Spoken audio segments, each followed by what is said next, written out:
So you're in Peru and Chile. You're after gold. I think the big. Should we go? Let's start with the big stuff. Share price. You've been absolutely hammered since 2008. Yeah, Forever. right. 2017 for a long time. You were the darling for a while. I do remember people talking about you a lot, but since then it's been on the downward slope. What's gone wrong?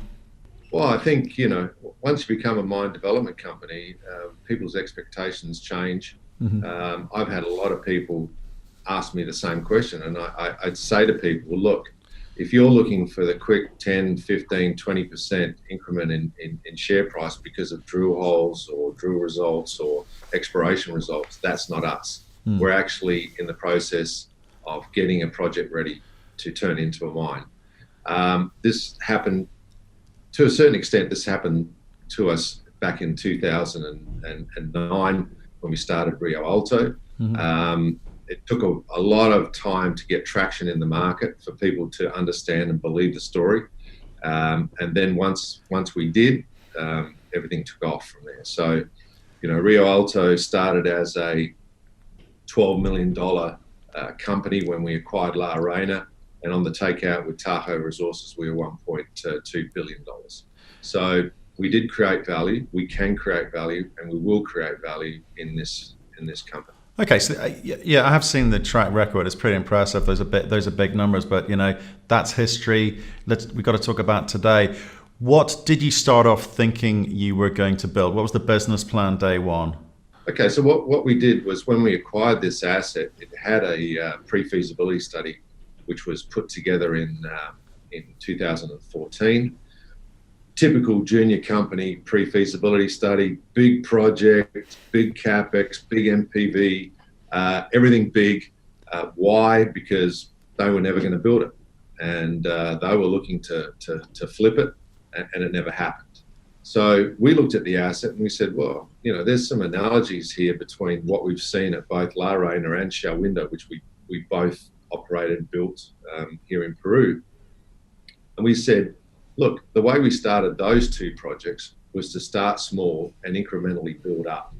And we created a lot of value doing that.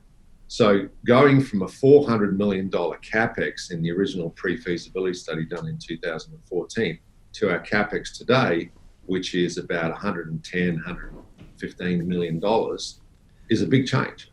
But it's completely doable now because of that gearing down of particular project.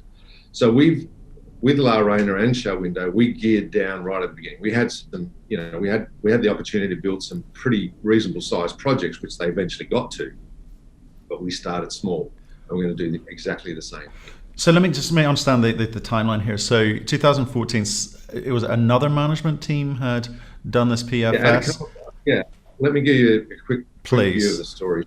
Atacama Pacific discovered this asset in 2010. It was a geological discovery.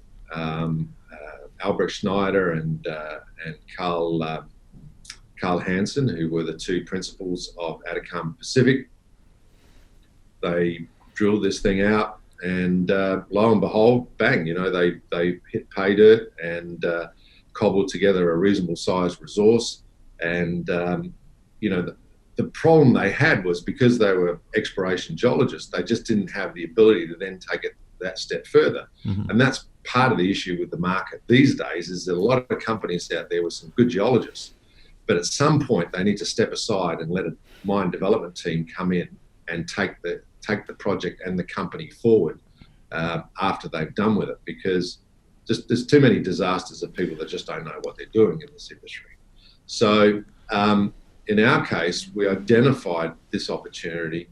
We thought that this was right down our alley, being a gold oxide heap leach project, and we acquired it and convinced them that they should be doing a deal with us. Right. So what we've seen is the previous exploration team came up with a very large CAPEX number to build out a large-scale mine. You've come in, and I've seen this model work elsewhere with people like Rox Gold in West Africa, where you say, well, let's start smaller, get some cash flowing, and then we can build it out from there. So this is more like a phase one you're talking about, rather than defining the mine.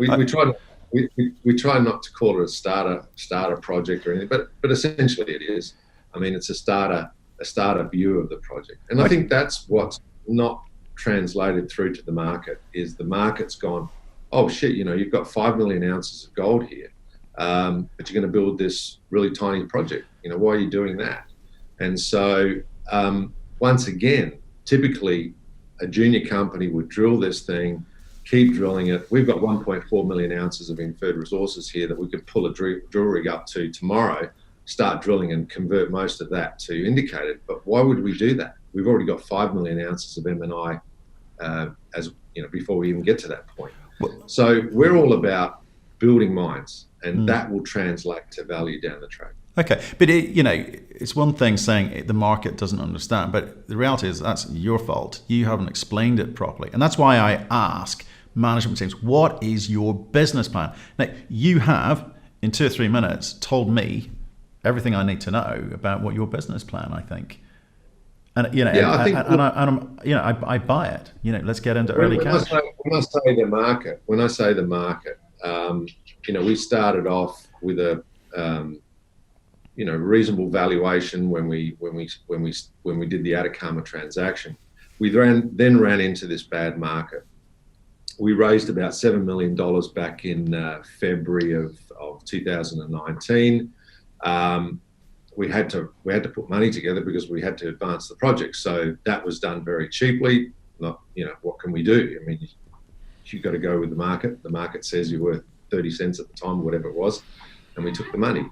And then later on, in August of last year, we did another financing.